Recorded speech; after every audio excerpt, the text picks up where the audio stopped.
Ako ay nasa channel ni Weller. Ngayon ipapakita ko kung ano gagawin kung hindi makita ng telepono ang headphones sa Lightning. Una, tingnan natin kung may problema sa wire mismo. Dapat walang buhangin, lupa o anumang pinsala dito. Tingnan din kung may pinsala o barado ang lightning cable.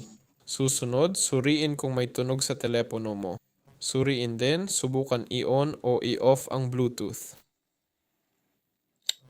Maaari rin tayong pumunta sa settings.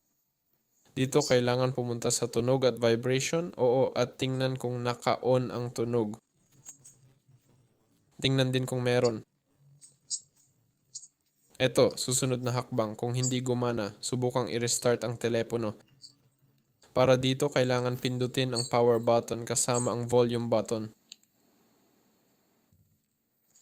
Eto, i-off ang telepono at i-on ulit. Makakatulong ito sa'yo. Kung hindi pa rin gumana, natitira na lang ay mag-update ng telepono. Para dito, kailangan pumunta dito, mag-login sa account at tingnan kung may mga update.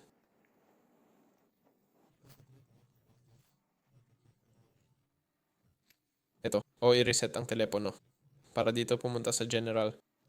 Eto may software update. Dito makikita kung may mga update. Ako ay nasa latest na ngayon. Ito, i-reset ang iPhone. Reset. Ito. Pero mawawala ang data, pero makakatulong pa rin ito. Sambol Velar, paalam sa lahat.